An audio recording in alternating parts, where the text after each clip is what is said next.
Abra sua Bíblia no livro de Obadias, que dizem que os profetas menores gostam de se esconder dentro da Bíblia.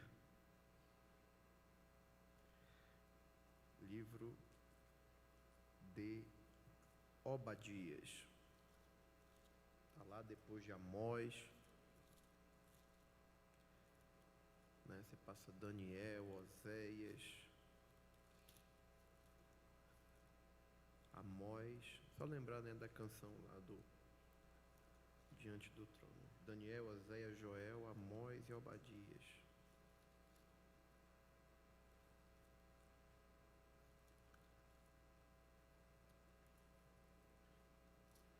Quem encontrou diz amém. Quem não encontrou diz misericórdia. Misericórdia é meio tímido, né? Obadias,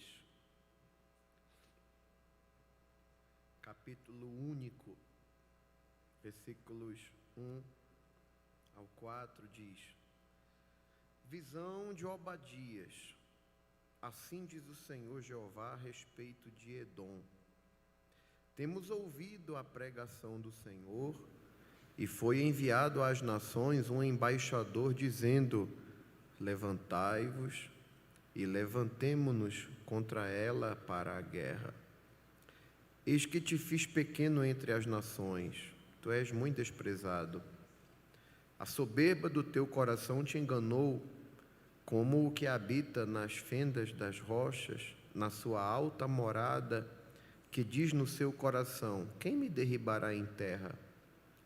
Se te elevares como a águia e puseres o teu ninho entre as estrelas, dali te derribarei, diz o Senhor.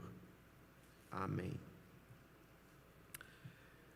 Obadias é um dos profetas obscuros. Quando eu digo obscuros, eu não estou falando no mau sentido, estou dizendo que é alguém de quem se sabe muito pouco. Não há tantos detalhes.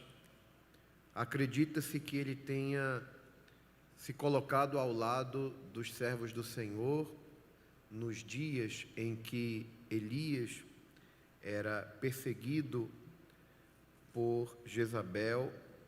Há estudiosos que falam que possivelmente este Obadias, profeta, ele estava entre os que compunham a corte de Acabe, rei de Israel, e era como alguém que, apesar de estar na corte, não se revelava plenamente para não ser perseguido por Jezabel, e fazia isso com certa estratégia para, desta forma, ajudar os profetas do Senhor. Esses são alguns dos poucos comentários que nós encontramos acerca de Obadias. Ele escreve esse livro cerca de 840 anos antes de Cristo. É um livro pequeno, né? Você sabe que essa expressão profetas menores não tem a ver com a altura deles. É referente ao volume de palavras que eles registraram nos seus escritos. E apesar dessa pequena porção que nós lemos parecer um pouco forte no seu conteúdo, quando nós estudamos o livro de Obadias e vemos qual foi o propósito deste profeta ao registrar essa mensagem profética, ou seja, quando nós conhecemos o tema do livro, nós entendemos porque Deus foi tão severo nas suas palavras. O livro de Obadias tem como tema central o juízo de Deus sobre Edom, ou os edomitas. A gente poderia falar Edom, edomitas, ou os habitantes das montanhas de Seir. São expressões diferentes que falam de um mesmo povo.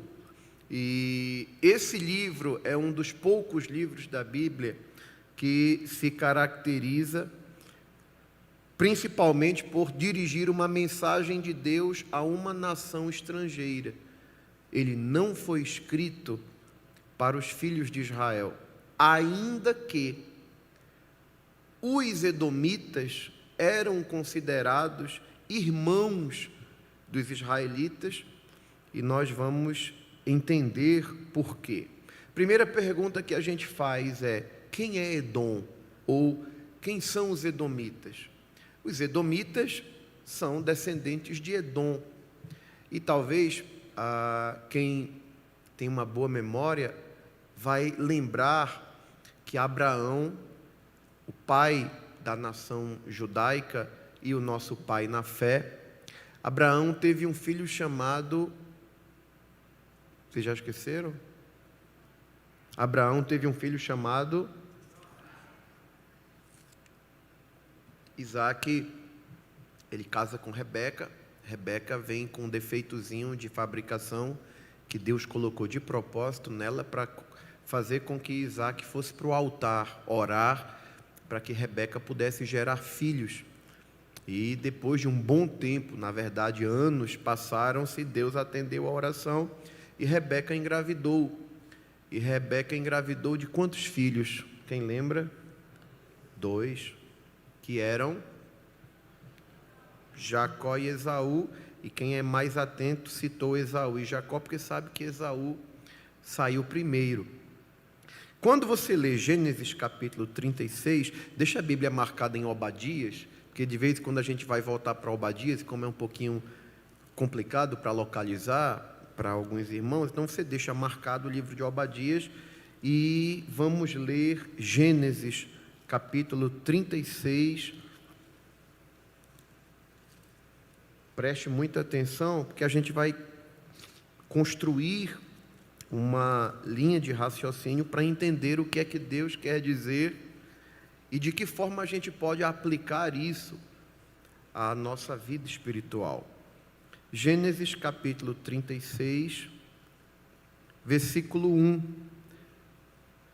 A gente pode ler o capítulo 35 e o versículo 29, né? O versículo anterior que diz: E Isaac expirou e morreu, e foi recolhido aos seus povos, velho e farto de dias.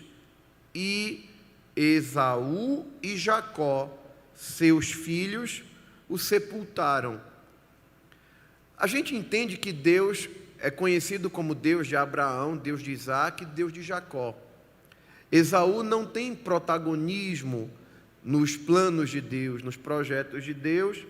Isso porque Esaú, ele desprezou o grande privilégio que recebera do Senhor. Ele era o primogênito, porém a Bíblia revela que Esaú trata a bênção da primogenitura, o privilégio que ele recebeu da parte de Deus, ele trata com muito desdém. Esaú foi privilegiado, porque naquele contexto a primogenitura, além de garantir uma porção maior da herança do pai, só para você ter uma ideia, imagine que um pai tivesse 3 filhos. O primogênito, ele herdava a metade da herança. A outra metade era dividida entre os outros 2.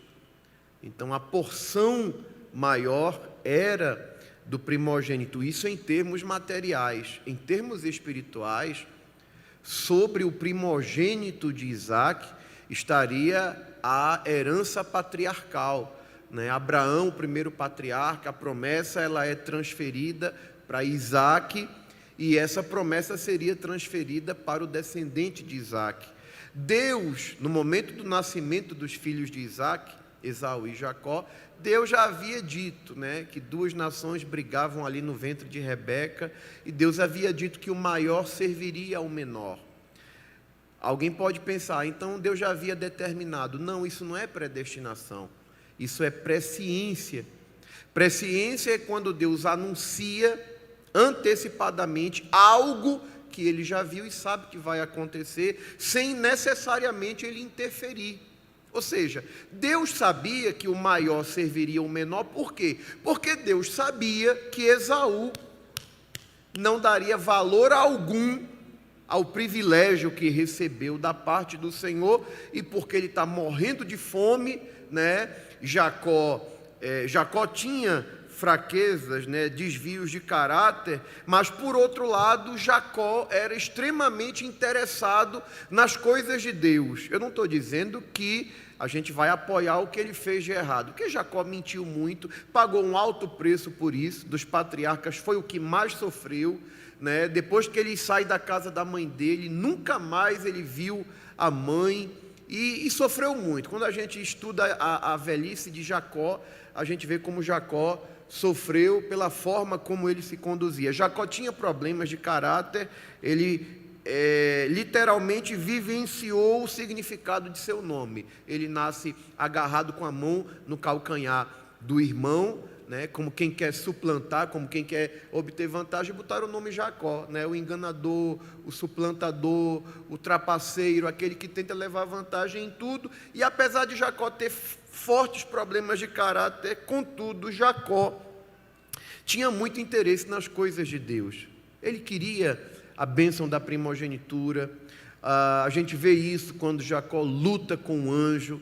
Ele diz assim: eu não te solto, não te largo enquanto tu não me abençoares. E aí, isso é uma coisa de Deus, gente. Deus consegue enxergar, né, o que a gente tem no mais íntimo da gente, e Ele vê coisas que só Ele consegue ver, e diz assim: eu me agradei disso aqui, eu quero usar você. Então é mais ou menos isso que a gente percebe entre Jacó e Esaú, quando a gente percebe o texto, que ali é um hebraísmo, é uma particularidade da língua hebraica, o texto que diz: amei a Jacó e aborreci Esaú. Aí você vai encontrar o pessoal, né, que é muito inclinado para a predestinação, dizer: olha aí, Deus amou Jacó, mas odiou, aborreceu Esaú. Não, ali é uma característica da língua hebraica, é Deus dizendo: eu preferi Jacó do que Esaú.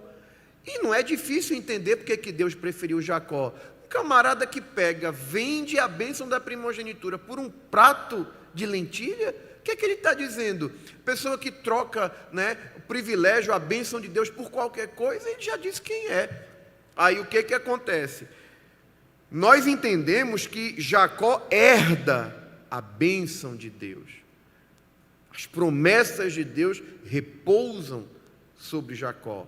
Contudo, Esaú continuava sendo seu irmão e, evidentemente, era descendente de Abraão. Tanto que aqui nós vemos que quando Isaque morreu, seus filhos Esaú e Jacó o sepultaram. No capítulo 36, versículo 1 diz: e estas são as gerações de Esaú, entre parênteses diz o quê? Que é Edom. Quem lembra o significado do nome Edom, da palavra Edom? Vermelho. Que era, né, tudo leva a crer que ele era ruivo, e ele também é chamado assim. E no versículo 8 do capítulo 36 diz: portanto, Esaú habitou na montanha de Seir. Esaú é Edom. Estas, pois, são as gerações de Esaú, pai de quem? Pai dos Edomitas, onde? Na montanha de Seir. Então, essas três nomenclaturas ou distinções referem-se a um mesmo povo. Os Edomitas, ou simplesmente Edom, porque quando fala Edom, está falando da nação, né? E os habitantes das montanhas de Seir. Ora, você vai encontrar textos na Bíblia em que, por exemplo, acho que é Josafá que diz que juntaram-se para pelejar contra Judá, os moabitas, os amonitas, que também tinham parentesco com Israel, porque moabitas e amonitas eram descendentes de Ló, né, daquela relação incestuosa que ele teve com as filhas para preservar a descendência deles. Então, ali houve uma coligação, uma confederação, juntaram-se moabitas, amonitas e os moradores ou habitantes das montanhas de Seir, ou seja, edomitas. Na verdade, aquela guerra ali estava toda em família. Vamos para frente. Isso aqui é só para a gente identificar quem eram os edomitas. Eram descendentes de Esaú e habitavam nas montanhas de Seir. Apesar, escute isso, apesar da promessa de Deus estar sobre Jacó e de os planos de Deus seguirem com a descendência de Jacó, contudo, você vai encontrar momentos na trajetória de Israel, quando Israel vem a se tornar uma grande nação, principalmente quando, depois de muitos anos, depois de mais de 400 anos no Egito, e Deus decide libertar os israelitas, quando os israelitas saem do Egito, estão caminhando em direção a Canaã, eles passam por territórios aonde habitavam os edomitas.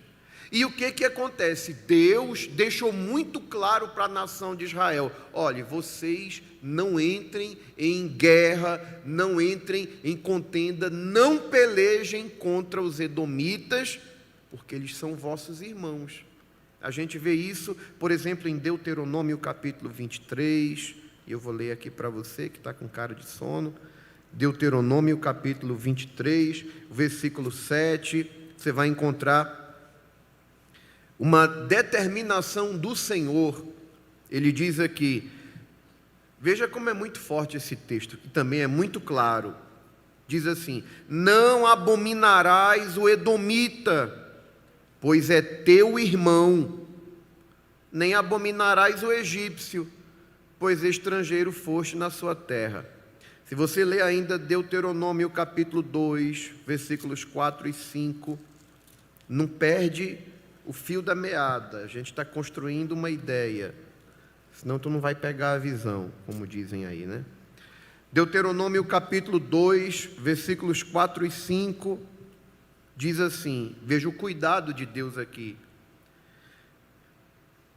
Versículo 2: então o Senhor me falou dizendo: tende já rodeado bastante essa montanha, virai-vos para o norte, e dá ordem ao povo dizendo: passareis pelos termos de vossos irmãos, os filhos de Esaú, que habitam em Seir, e eles terão medo de vós, porém guardai-vos bem, não vos entremetais com eles, porque vos não darei da sua terra, nem ainda a pisada da planta de um pé, porquanto a Esaú tenho dado a montanha de Seir por herança. Olha aqui para mim, você sabe que os filhos de Israel saíram do Egito e iriam conquistar a terra que Deus havia determinado para eles, que Deus havia jurado a Abraão, Isaque. Eles teriam que pelejar, expulsar os povos cananeus e tomar posse daquela herança. Porém, quando eles precisam caminhar pelos termos dos edomitas, né, Deus diz assim: olha, vocês não se metam com eles, por alguns princípios. Primeiro, eles são vossos irmãos.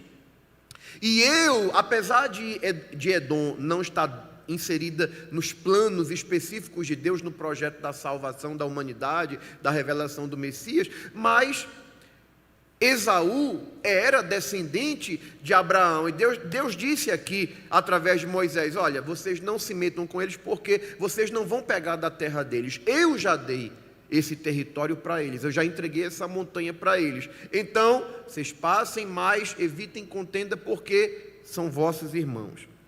Se você ler ainda Números capítulo 20, versículos 14, Números capítulo 20, versículo 14, diz: depois Moisés, desde Cádiz, mandou mensageiros ao rei de Edom, dizendo: assim diz teu irmão Israel: sabes todo o trabalho que nos sobreveio, como nossos pais desceram ao Egito, e nós no Egito habitamos muitos dias, e como os egípcios nos maltrataram, a nós e a nossos pais, e clamamos ao Senhor, e Ele ouviu a nossa voz, e mandou um anjo, e nos tirou do Egito, e eis que estamos em Cádiz, cidade na extremidade dos teus termos. Ou seja, a gente está passando numa cidade que fica já fazendo fronteira com a tua terra. Versículo 17, Moisés faz um pedido ao rei de Edom. Ele diz: deixa-nos, pois, passar pela tua terra, Não passaremos pelo campo, nem pelas vinhas, nem beberemos a água dos poços. Iremos pela estrada real, não nos desviaremos nem para a direita, nem para a esquerda, até que passemos pelos teus termos. Versículo de número 21. Versículo 20 diz: porém ele disse, não passarás. E saiu-lhe Edom ao encontro com muita gente com mão forte. Assim recusou Edom deixar passar Israel pelo seu termo, pelo que Israel se desviou dele. Ou seja, os edomitas já tinham um problema com Israel. Deus disse, são irmãos de vocês, não contendam com ele, não briguem com ele, vocês não vão pelejar com eles. Moisés, educadamente, respeitosamente, olha, deixa a gente passar por aqui, você sabe o que aconteceu esses anos todos no Egito, como Deus livrou a gente com mão forte, a gente está aqui em Cádiz, fronteira com a tua terra, libera a gente só para passar na avenida, ou seja, na estrada principal, ninguém vai nem fazer uso dos recursos da tua terra. Mas Edom disse, não. E chegou lá com gente armada e disse, não vai passar por aqui, como Deus já havia dado a ordem, dizendo, vocês não podem pelejar com eles. Israel teve que fazer todo um contorno para não se envolver em problema, em confusão com os edomitas. Inclusive, quando Josafá é atacado, naquela passagem que a gente canta tanto nos hinos, né? A peleja não é tua, irmão, aquela coisa toda. Quando Josafá faz uma oração a Deus ali, e ele está dizendo, né? Quando ele está falando, lembra, Senhor, ele faz menção disso aqui, lembra do que nos fizeram, como os filhos de Edom nos receberam, e nós não pelejamos com eles, ou seja, nós não brigamos com eles, e é assim que eles estão nos dando o pago, é assim que eles estão nos recompensando por nós havermos evitado um confronto com eles. Josafá conhecia a história e faz menção disso. Então, esses eram os edomitas, eram irmãos, eram parentes de Israel, eram um povo que Deus disse a Israel, não se metam com eles, não pelejem, não briguem, eles são irmãos de vocês, e enfim, Israel obedeceu isso. Israel foi fiel à orientação de Deus. Porém, já fica muito claro que os edomitas tinham um problema com Israel. Meio que eles não aceitavam o que Deus tinha com Israel. Eles, como é que eu posso dizer? Tem um termo que a gente usa, né? Quando a gente está brincando na rua, na infância, né? Quando alguém não vai com a tua cara, diz assim, não, fulano é barrado comigo, né? Fulano se barrou com fulano por alguma razão, ou por inveja, ou por incomodação, ou porque não aceita que fulano tenha algo que ele não tenha, e mais ou menos é esse o sentimento que os edomitas tinham em relação a Israel. Provavelmente, quando viram as coisas que Deus estava fazendo em Israel, eles talvez traziam à memória o fato de que a bênção era para eles, porque, enfim, eles eram descendentes do primogênito. Mas, gente, Deus é Deus que nos dá grandes privilégios. Deus é Deus que nos confere grandes oportunidades. Deus é Deus de fazer investimento alto na vida de todo aquele que crê, que Deus não faz acepção de pessoas. Agora, quando a gente não aproveita, quando a gente não valoriza a honra, a bênção, o privilégio que Deus nos dá, isso tem uma consequência. Quem não lembra da parábola dos talentos? A Bíblia fala de um que recebeu 1, outro recebeu 5, outro recebeu 10. O que recebeu um talento, todos têm coisas em comum. Todos receberam talentos. Todos foram honrados pelo seu Senhor como aqueles que foram achados dignos de receberem algo valioso. O Senhor disse assim, e a Bíblia diz, né, não é que quem recebeu mais foi mais honrado do que aquele que recebeu só um talento, porque a Bíblia diz que o Senhor deu a cada um segundo a sua capacidade. Então sempre Deus tem um princípio de justiça. Quando Deus dá mais responsabilidades ou confere algo mais a alguém, não é porque essa pessoa seja melhor que outra, é porque Deus sabe que aquela pessoa tem estrutura para carregar um peso maior. Outros só recebem um talento. Agora, Deus não leva em conta, não é quem recebe mais ou menos, mas é a forma como a gente administra o que Ele nos dá. Aí o que acontece? A Bíblia fala que aquele que recebeu um talento, diz, não, meu Senhor é muito severo, Ele é muito exigente, Ele planta onde Ele não colheu. Vou pegar o meu talento, colocou dentro de um lenço, escondeu. Quando o Senhor chegou, que foi fazer as contas, e aí? O que tinha recebido 5, granjeou mais 5, o que tinha recebido 10, se não me falha a memória, que eu nem pensei em citar esse texto. Todos os dois que receberam mais talentos, negociaram, granjearam e multiplicaram os talentos. Quando o Senhor vai àquele que recebera um talento, diz, cadê o talento? Senhor, eu temi, porque eu sabia que Tu era exigente, Tu era severo, eu escondi o Teu talento num lenço e... Aí, servo mau, Tu devia pelo menos ter colocado o meu dinheiro no banco para depois me entregar com juros. Esse que recebeu um, tira dele e dê ao que multiplicou mais. O que é que eu quero dizer? Os edomitas, eles eram de uma descendência que acabou assimilando essa ideia do tipo, essa bênção era para mim, esse privilégio era para mim. Sim, até poderia ser, mas se você não valoriza, se você não dá valor, se você não honra, se você não reconhece o privilégio das oportunidades que Deus te deu, você vai terminar vendo Deus cumprir através de outro, porque é assim que a palavra de Deus nos revela, meus irmãos. Foi o que aconteceu com os edomitas. Quando Israel está saindo do Egito, qual era a dos edomitas? Nossos irmãos, olha o que Deus está fazendo na vida deles, libertou eles do Egito, venha, não passe por aqui, o que precisa, não, mas não, se quiser passe por lá, aqui não. Esse era o coração dos edomitas. Tá bem, pastor, mas por que Deus fala de forma tão severa com os edomitas?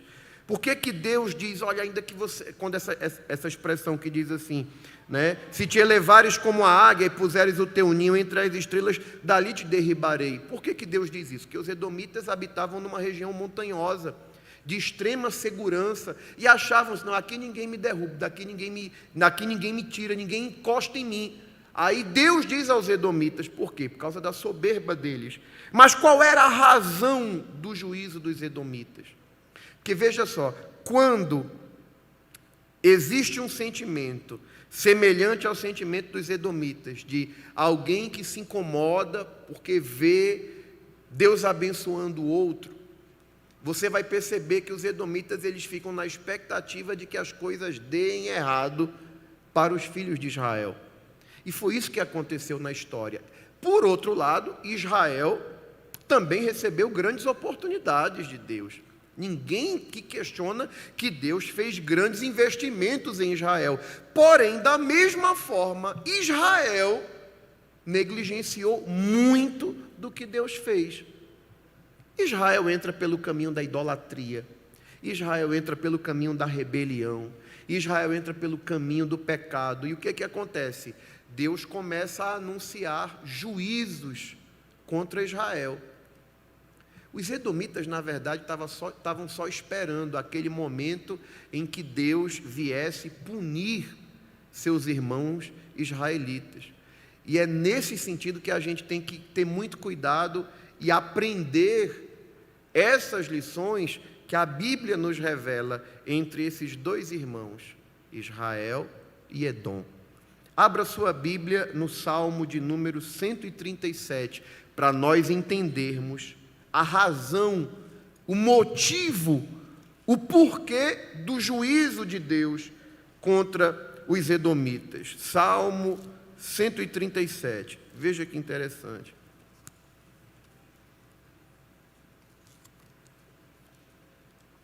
Eu ainda não cheguei na aplicação, só estou fazendo aqui algumas considerações para a gente entender. Salmo 137. Para quem não está tão acostumado com esse salmo, o Salmo 137 é um salmo que conta um período de muita tristeza da nação de Israel.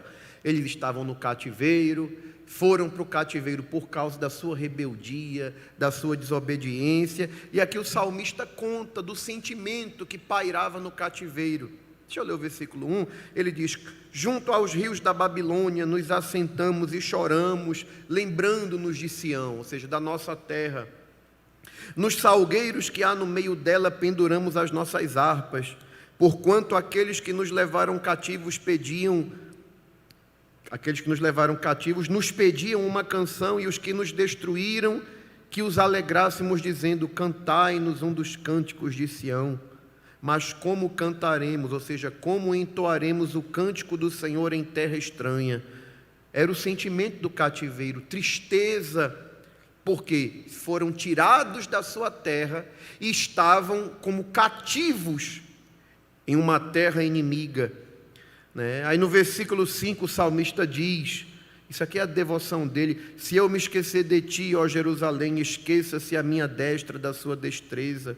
Apegue-se a minha língua ao paladar, se não me lembrar de ti, se não preferir Jerusalém, a minha maior alegria.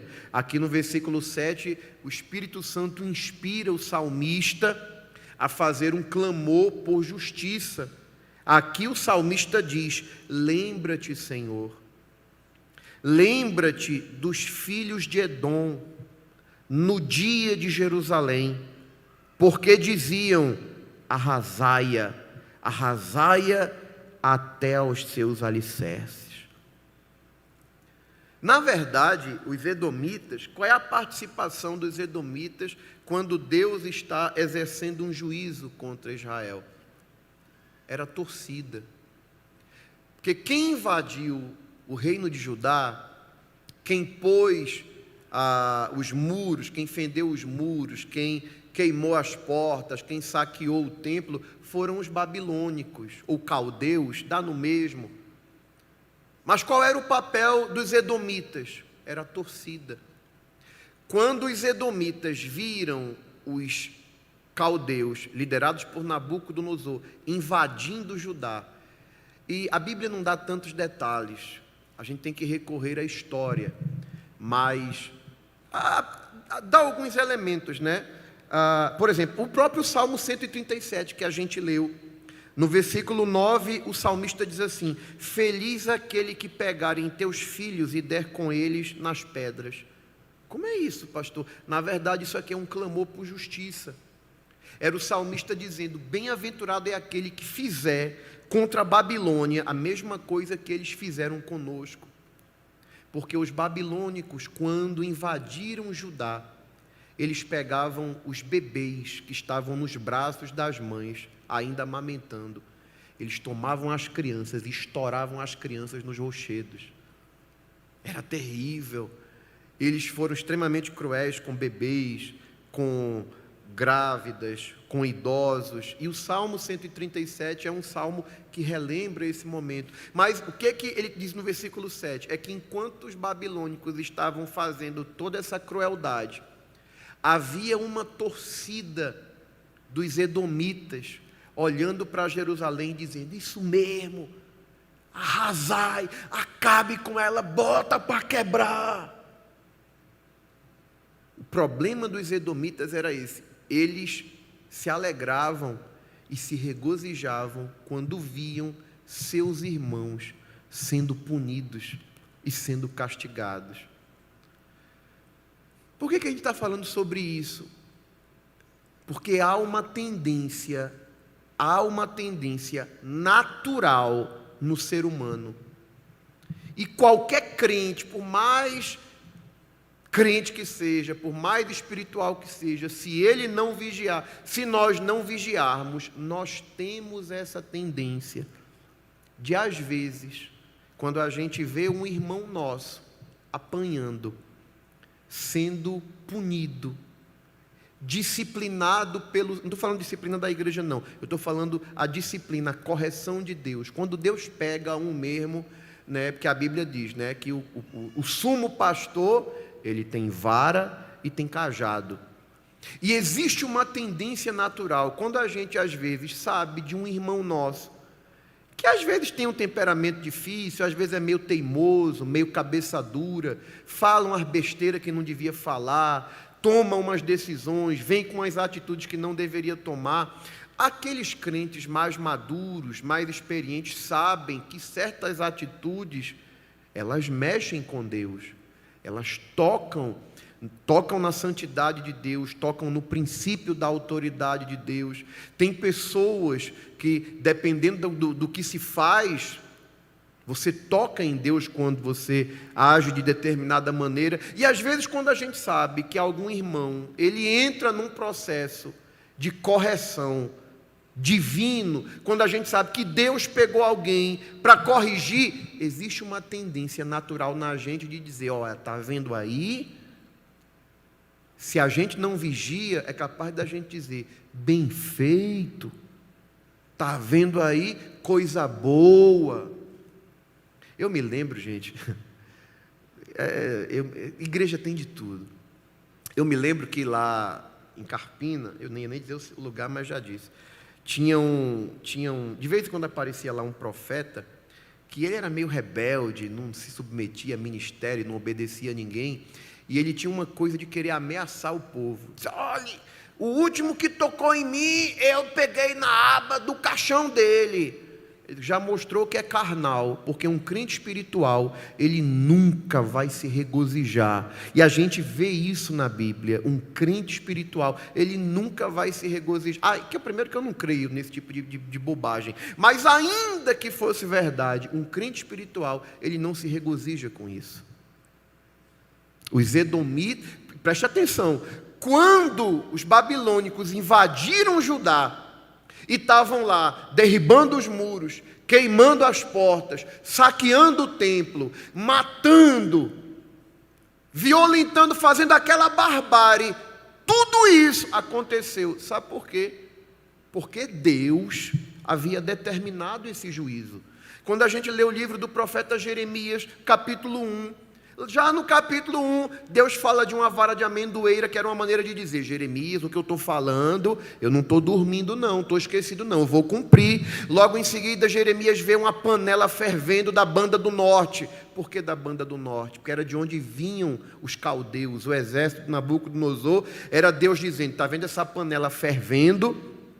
É meu juízo. Vai chegar, é como uma panela que está no fogo. Jeremias profetiza, manda o povo se ajeitar, porque se o povo não se... Infelizmente, o povo não se consertou. Quando Jeremias profetizava, era um profeta impopular, o povo só queria ouvir mensagem de paz, né, de bênção, e acabou que o juízo veio. Mas o que eu quero dizer? Aquele juízo foi, de fato, uma punição de Deus com Israel. Você percebe uma coisa interessante: o cativeiro de Israel, especificamente de Judá, foi um período terrível de sofrimento. Mas todo sofrimento que vem como uma correção só vem primeiro por alguns princípios. Deus, como Pai, só corrige quem Ele ama. Ponto. Segundo lugar, Deus corrige com a finalidade. É para tirar o mau costume. Qual era o problema de Israel e Judá? Idolatria. Quando é que Israel como reino do norte caiu com a Síria. Mas quando é que o reino de Judá, a idolatria é erradicada do meio deles? Quando eles estão no cativeiro. Tiveram que sofrer mais do que a axila de aleijado, né? Tiveram que sofrer muito para deixar... Gente, sabe, os textos da Bíblia, do Antigo Testamento, onde nós percebemos maior resistência contra a idolatria, foi quando? No cativeiro. Amã, querendo forçar Mardoqueu a se curvar, Mardoqueu não se curva. Quando foi que isso aconteceu? Durante o cativeiro. Mesaque, Sadraque e Abednego, que se recusam a se prostrar diante da estátua. Quando foi que isso aconteceu? No período do cativeiro. Ou seja, o cativeiro foi um sofrimento terrível. Mas depois que Judá saiu do cativeiro, você não ouve mais falar em idolatria no meio do povo de Deus. Então, quando Deus pune, quando Deus corrige, a Bíblia diz que Deus açoita. Cuidado com essas igrejas assim, sem querer falar, né? Sem querer falar das igrejas, mas falando da palavra. Deixa eu reformular isso aqui para ficar melhorzinho, né? Mais bonitinho, né? Cuidado com essas doutrinas que falam muito só do amor, porque Deus é muito amoroso, você é o ponto fraco do coração de Deus e Deus ama. Peraí, um Deus que ama e não corrige não é o Deus da Bíblia. Porque o Deus da Bíblia, ele diz: eu repreendo e castigo a todos aqueles que eu amo. E o castigo veio para ajudar, da forma como nós lemos aqui rapidamente no Salmo 137. O problema está na atitude de Edom, porque era o pau quebrando com os filhos de Judá e os edomitas dizendo: toma, bem feito, é assim mesmo, olha aí para tu. E Deus está vendo tudo. Gente, Deus faz uma coisa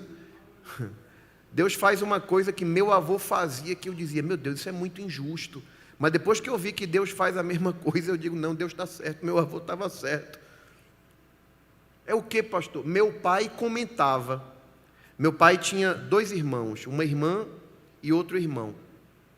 E meu pai fala que se ele com o irmão dele, ou se ele com a irmã dele estivesse trelando, fazendo alguma coisa e tal, e tivesse que ser castigados, o meu avô, na verdade o avô de criação, né, o avô que criou, né, meu pai, o meu avô dava uma pisa no meu pai e na irmã dele, e se o outro irmão começasse a rir, apanhava também.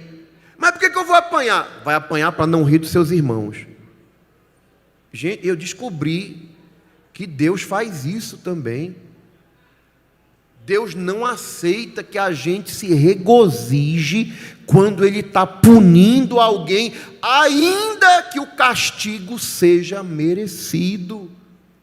Isso é muito sério, gente.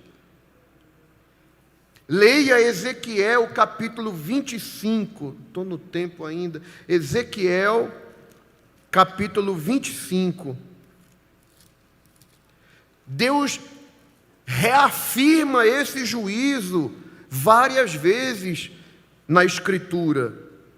Quem está entendendo diz amém. Ezequiel capítulo 25, versículo 12.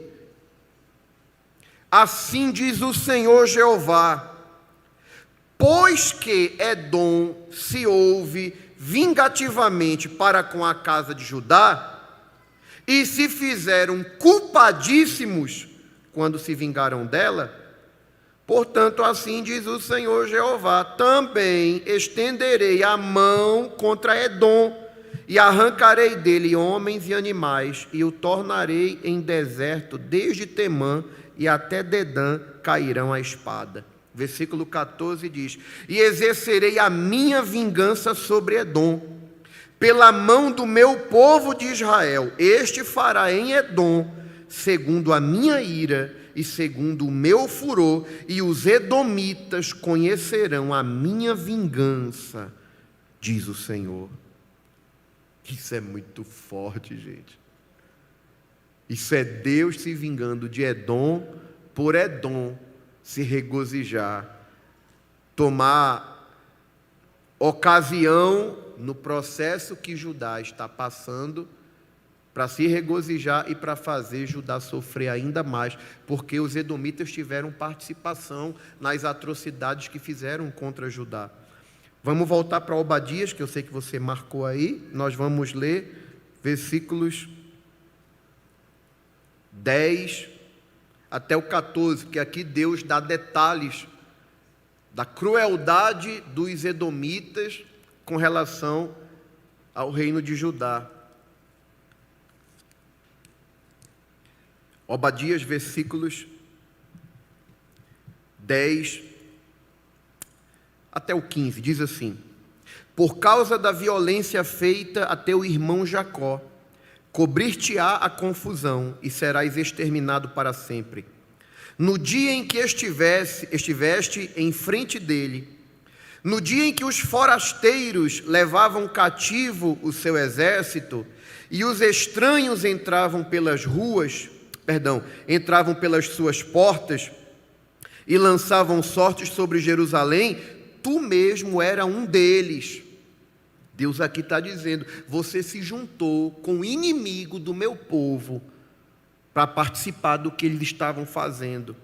Aí Deus diz, mas tu não devias olhar para o dia de teu irmão, no dia do seu desterro, nem alegrar-te sobre os filhos de Judá no dia da sua ruína, nem alargar a tua boca no dia da angústia, nem entrar pela porta do meu povo no dia da sua calamidade. Sim, tu não devias olhar satisfeito para o seu mal no dia da sua calamidade, nem estender as tuas mãos contra o seu exército no dia da sua calamidade, nem parar nas encruzilhadas para exterminares os que escapassem, nem entregar os que lhes restassem no dia da angústia. Dá uma pausa, deixa a Bíblia aberta, olha aqui para mim. Isso aqui, historicamente, o que é que a gente sabe sobre esse versículo de número 14? Quando Judá estava sendo sitiada, quando os exércitos vinham para prender, o que acontece? Alguns judeus que conseguiam escapar da destruição, que conseguiam fugir dos exércitos inimigos, eles saíam correndo pelas ruas. Os edomitas, que não tinham nada a ver com aquilo, eles iam para as encruzilhadas, e quando eles viam um judeu fugindo, correndo, alguns deles iam lá e matavam. Outros pegavam os bichinhos que estavam escapando, pegavam e diziam, aqui, estava fugindo, e entregava para o inimigo. Meus irmãos, quando Deus está tratando com alguém, nem que seja para punir, nem que seja para castigar, não coloque sua mão não. Deixe ele com Deus. Deixe ela com Deus. Ore para Deus fazer o que tem para fazer. Se é para tirar um catombo, um garrancho, deixa que Deus tira. Que a Bíblia diz que aquele que em nós começou a boa obra, ele vai aperfeiçoar. Tem crente que Jesus trabalha com a plana, está só dando um acabamento. Tem crente que Jesus trabalha com a lixa 160, né? Daquele acabamento bem delicado. Mas tem uns que Jesus está trabalhando com estrovenga mesmo, mas está na mão do oleiro, deixa ele lá.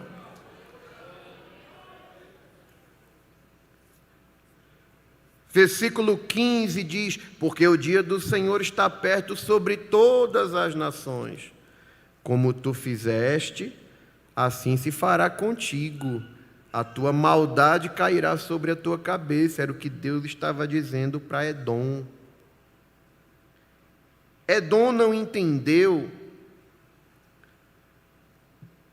a forma como Deus usa, por exemplo, a Síria.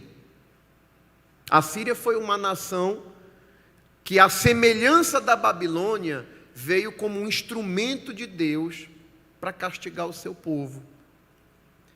Se você ler Isaías capítulo 10,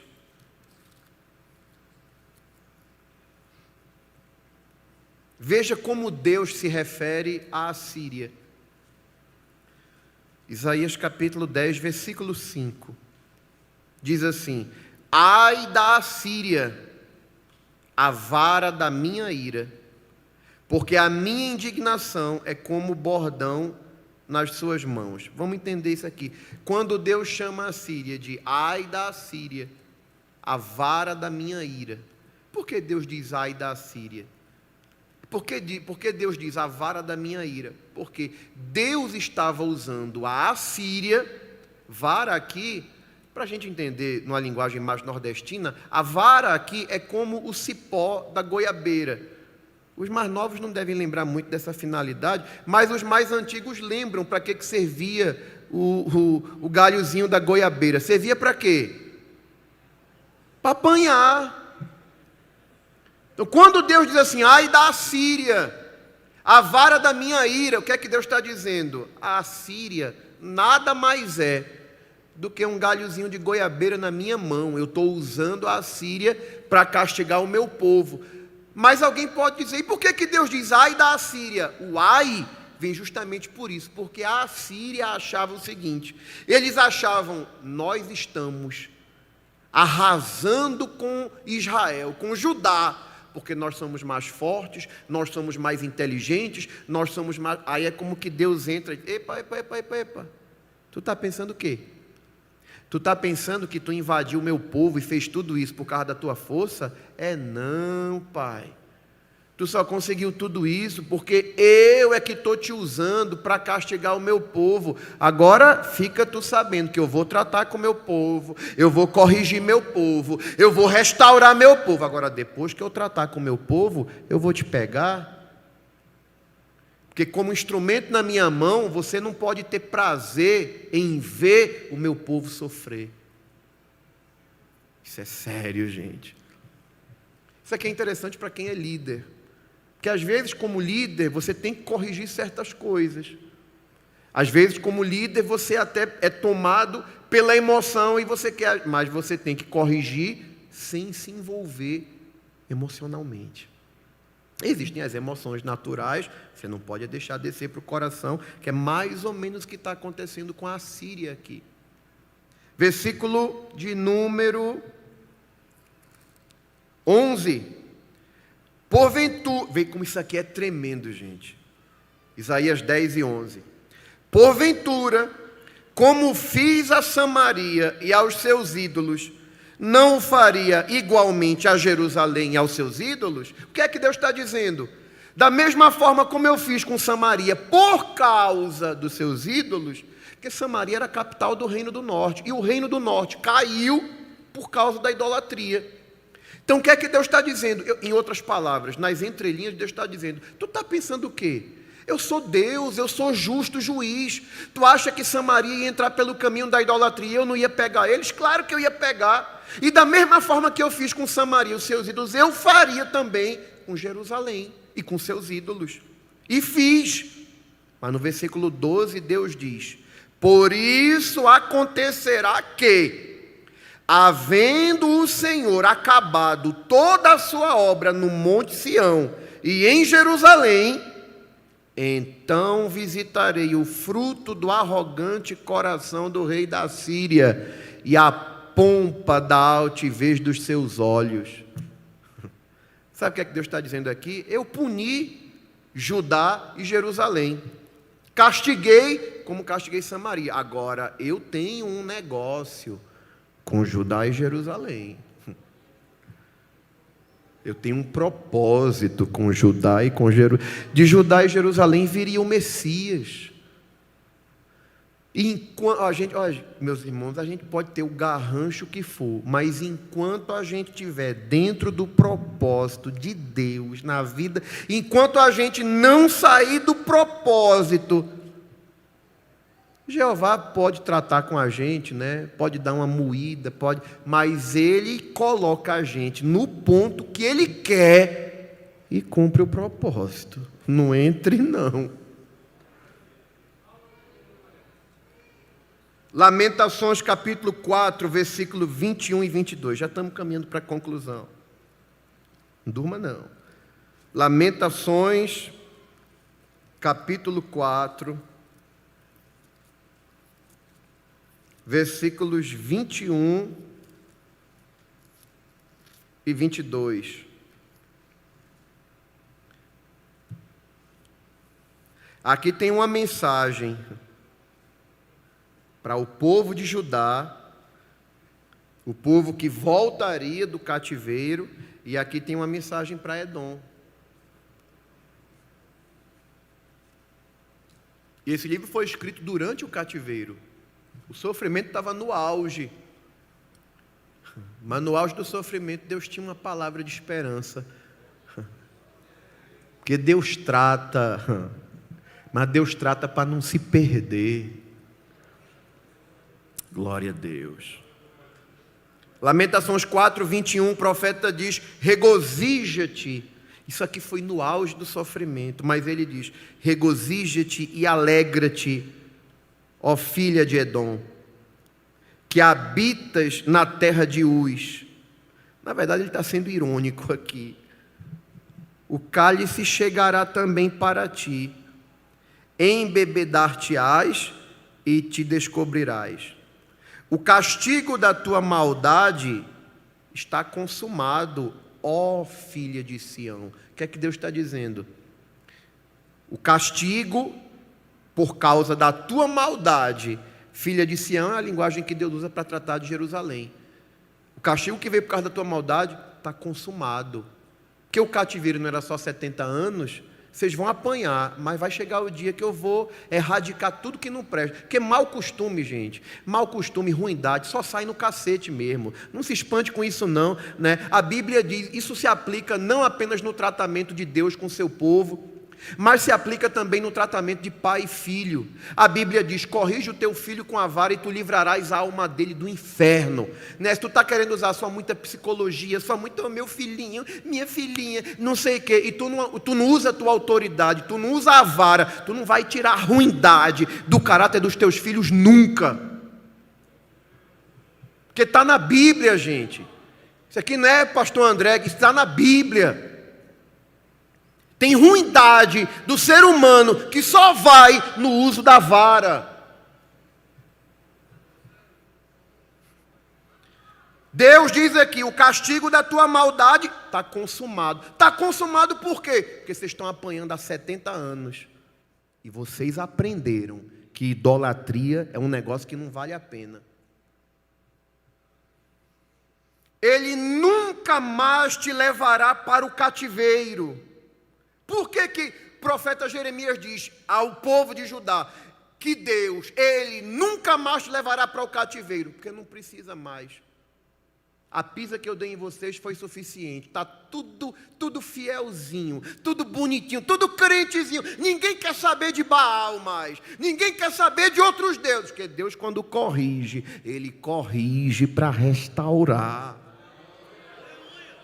Olha, gente, eu vou dizer uma coisa, eu tenho um medo, eu tenho uma preocupação tão grande com pai, com mãe, que não aceita que ninguém corrija seus filhos. Nem ele corrige e não permite que os filhos sejam corrigidos. Lá na frente, quando tudo começar a dar errado, não abra a sua boca para falar da igreja, que a culpa é sua.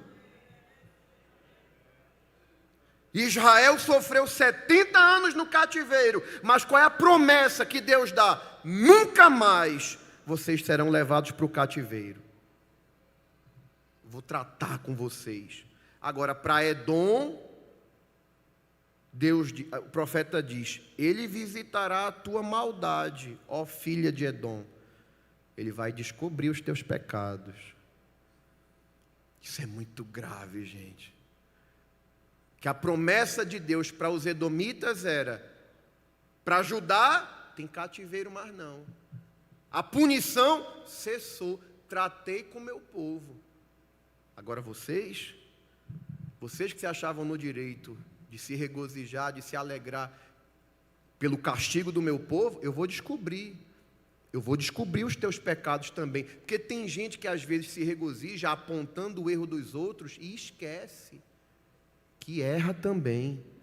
Olha, gente, se tem uma coisa que Jesus diz e se cumpre a risca é, com a medida com que você medir, você vai ser medido. Quando eu vejo um crente que sabe do erro, que aponta o pecado de todo mundo, que fala da falha de todo mundo e não falha da dele, eu fico só imaginando o dia que Deus vai pegar ele como pegou Isaías, porque quando Deus quer trazer à tona, ele faz alguém que só sabe dizer, ai de fulano, ai de Beltrano, o dia de fulano vai chegar, a hora de Beltrano vai chegar, Deus vai fazer assim, cuidado que tu pode estar na lista também, porque Isaías sabia dizer, ai de todo mundo. Aí quando Deus pegou Isaías, negão, tu não é essas Coca-Cola toda não, vou me revelar aqui e vamos ver quem tu é. Quando Isaías vê a glória, a santidade de Deus, ele para de falar, ai de fulano, ai de Beltrano, ai de quem bebe vinho, ai de quem puxa com cordas pela iniquidade, aí ele diz, ai de mim, que eu vou morrer, porque eu sou um homem de lábios impuros e habito no meio de um povo de impuros lábios. Sabe o que é que Deus fez Isaías vomitar? Sabe o que é que Deus fez Isaías dizer? Deus fez Isaías reconhecer que do mesmo jeito que o povo erra, eu erro também. Eu sou um homem de lábios impuros e habito no meio de um povo de impuros lábios. Por que Deus precisava tratar com Isaías? Porque Isaías se achava muito acima da média.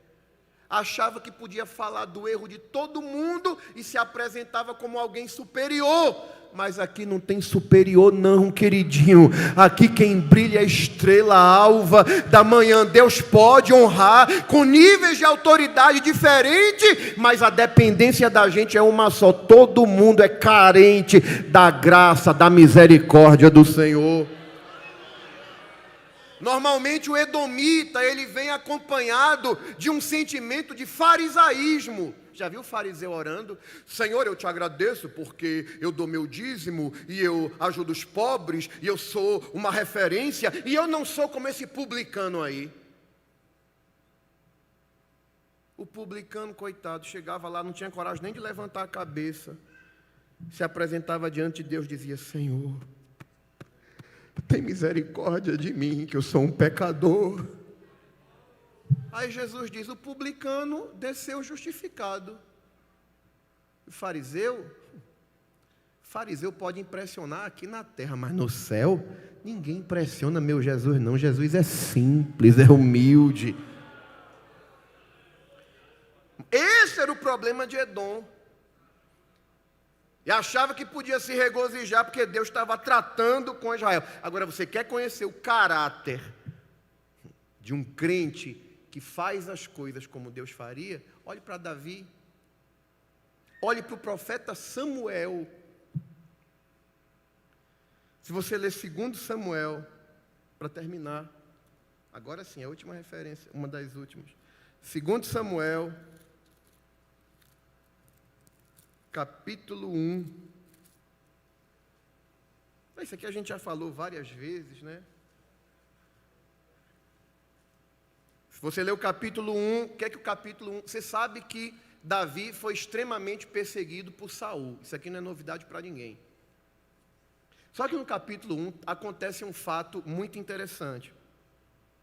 É que você vai encontrar um amalequita que encontra Davi. E o amalequita certamente ele tinha conhecimento do que Davi sofreu na mão de Saul. Saul tentou matar Davi várias vezes, perseguiu Davi. Aí o que é que o amalequita faz? Vou ganhar ponto agora. Aí o amalequita, está lá no capítulo 1, 2 Samuel. O amalequita se apresenta a Davi dizendo, olha, eu estava lá, presenciei a peleja tal, e eu me encontrei com Saul, quando Saul pediu para morrer e tal, e eu fui e matei ele. Certamente o amalequita pensou, vou ganhar ponto com Davi agora, porque Saul perseguiu muito Davi. Eu vou dizer a Davi, fui eu que matei Saul, ele pediu e eu matei.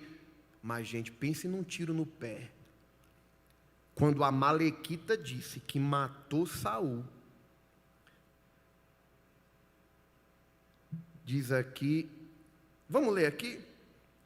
E Davi lhe disse, versículo 3, Davi lhe disse, de onde vens? E ele lhe disse, escapei do exército de Israel.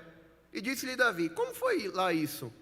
Peço-te, dize-me. E ele respondeu, o povo fugiu da batalha e muitos do povo caíram e morreram, assim como também Saul e Jonatas, seu filho, foram mortos. E disse Davi ao jovem que lhe trazia as novas, como sabes tu que Saul e Jonatas, teu filho, são mortos? Então disse o jovem que lhe dava a notícia, cheguei por acaso à montanha de Gilboa, e eis que Saul estava encostado sobre a sua lança, e eis que os carros e capitães de cavalaria apertavam com ele, e olhando ele para trás de si, viu-me a mim e chamou-me, e eu disse, eis-me aqui. E ele me disse, quem és tu? E eu lhe disse, sou amalequita. Então ele me disse, peço-te, arremessa-te sobre mim e mata-me, porque angústias me têm cercado, pois toda a minha vida ainda está em mim. Arremessei-me, pois, sobre ele e o matei, porque bem sabia eu que não viveria depois da sua queda, e tomei a coroa que tinha na cabeça e a manilha que trazia no braço, e as trouxe aqui a meu senhor. Então apanhou Davi as suas vestes e as rasgou, como também todos os homens que estavam com ele. E prantearam e choraram e jejuaram até a tarde por Saul e por Jonatas seu filho e pelo povo do Senhor e pela casa de Israel, porque tinham caído a espada. Então disse Davi ao jovem que lhe trouxera a nova: de onde és tu? E disse: sou filho de um homem estrangeiro, amalequita. E Davi lhe disse: como não temeste tu estender a mão para matares o ungido do Senhor? Então chamou Davi a um dos jovens e disse: chega-te e lança-te sobre ele. E ele o feriu e morreu. Disse Davi: teu sangue seja sobre a tua cabeça, porque a tua própria boca testificou contra ti, dizendo: eu matei o ungido do Senhor. Na verdade, isso aqui a gente sabe que não aconteceu. Não foi um amalequita que chegou, o filho do amalequita que chegou lá e matou Saul. Ele mentiu, que a gente sabe que Davi, ele se arremessou, né? Se projetou pela espada, porque não queria cair pela espada dos filisteus.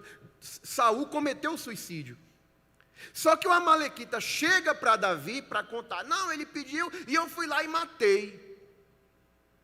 Meu irmão, quando esse amalequita viu Davi começar a chorar com os homens dele, eu acho que ele pensou: ih, meu irmão, deu errado. Aí ele, o que é que ele fez? Os estudiosos comentam que certamente esse amalequita encontrou o corpo de Saul. Pegou a coroa, pegou alguns itens pessoais e disse: vou me apresentar a Davi, vou passar essa versão e vou crescer, vou ganhar alguma recompensa, como quem diz assim: ó, eu sou o camarada que matou quem te perseguia. Achando que Davi era daquele tipo de crente que, quando vê uma autoridade, uma liderança passando por algum processo difícil, eu acho que o amalequita pensou: quando eu disser, Davi vai dizer: está vendo aí, ó, tocou em mim, Deus tem um negócio comigo, tocou em mim, se arrebentou. Cuidado, gente, com quem vem com esse discurso. Cuidado. Porque um crente cheio de Deus, ele nunca se... Ainda que Deus esteja tratando com alguém que lhe fez o mal, mas um crente fiel a Deus, ele nunca vai se regozijar por isso, nem nunca vai publicar isso. Aí Davi ainda chamou o camarada e disse: ô filho, tu não tivesse temor não de estender tua mão contra o ungido do Senhor? Não, tá bom. Ô filho, vem aqui, mata esse infeliz aí. Morreu por causa de uma mentira, foi querer crescer na situação. Saul caiu, mas quem derrubou Saul foi Deus. Quem coloca, quem tira, quem Deus levanta, quem Deus abate, é com Ele e Deus. Tem coisas que Deus permite a gente ver, mas não é para a gente se regozijar, não. Tem coisas que Deus permite a gente presenciar, para a gente ver o que a gente nunca deve fazer, o que a gente nunca deve reproduzir, mas deixa ela com Deus. Lembra do profeta Samuel, quando ainda era um garotinho? Fechei a Bíblia, terminei, viu? Samuel era um garotinho, Deus fala com ele, e ele, inexperiente, vai lá: Senhor... Ele orienta ele, manda, fala assim, fala que o teu servo ouve. Ele vai lá e fala, e Deus começa a falar, e Deus começa a dizer a Samuel: ó, eu vou julgar a casa de Eli, porque a Eli honra mais os filhos do que a mim. Eli perdeu o controle, perdeu a autoridade sobre a casa, os filhos fazem o que querem, e eu vou pegar Eli e vou julgar a casa dele. Você pensa que Samuel chegou no outro dia de manhã dizendo: homem de Deus, assim diz o Senhor, olha, Deus me falou e tal, e... Não, Samuel está caladinho. Eli, profeta, que era profeta também, além de sacerdote, acostumado com as coisas espirituais, conhecia, não estava como deveria estar, mas ele conhecia das coisas do céu. Aí ele chega perto de Samuel: Samuel, Deus te falou alguma coisa, não foi? E Samuel, sem querer dizer, Samuel calado. Sabe o que é isso? Temor, respeito. Samuel sabia que Deus tinha dito, mas Samuel tinha temor de dizer ao profeta Eli. Ele é o sacerdote, ele é o líder da nação. Eli diz assim: vá, meu filho, pode falar, pode dizer, diga. Aí Samuel vai e diz, mas diz com tanto temor, Samuel, que o profeta ele diz assim: tá bom, e não tinha para onde correr, porque era um juízo de Deus, mas Samuel sabia ser profeta, sem violar princípios, porque tem gente que acha que porque Deus usa, ele acha que pode sair desrespeitando todo mundo. Você pode ser usado nos dons de cair fogo do céu, mas você é ovelha e deve obediência e respeito, do mesmo jeito que o novo convertido que chegou na igreja agora, e eu também. Porque dons espirituais não atestam a santidade de ninguém. Se fosse assim, a igreja de Corinto era uma referência. E é uma referência de bronca. Entendeu? Diga amém. Então, Deus está tratando? Amém, Pai. Vamos orar. Uma vez alguém trouxe um comentário para mim de uma situação. Rapaz, tu visse o que está acontecendo? E tanto comentário. Aí eu disse assim: o que é que tu acha disso? Aí a pessoa me disse assim: amigão, se isso for um assunto que Deus esteja tratando nos níveis superiores, no andar de cima, não compete a gente proferir ou emitir juízo. A gente observa e aprende. Porque depois que Deus trata e restaura, já imaginou? Edom bateu tanto em Israel, em Judá. Daqui a pouco Judá volta do cativeiro, o templo é reconstruído, o Messias nasce, entra no templo, o nome do Senhor é glorificado. No mesmo lugar onde veio a destruição, desceu o Messias, desceu o Espírito Santo em Pentecostes, o Espírito Santo começou a operar. Então, gente, quem Deus está tratando hoje, pode ser a pessoa que Deus levante amanhã. Agora, se a gente se compromete e entra onde não deve entrar, a gente pode terminar como Edom. Porque ninguém ouve falar de Edom mais hoje. Edom se acabou na história. Porque quem vive de se regozijar com a desgraça do seu irmão, termina na mesma desgraça e sem restauração. Quem tem ouvidos, ouça o que o Espírito diz à igreja. Glória a Deus. Vamos ficar de pé e agradecer. Não sei se tem aviso.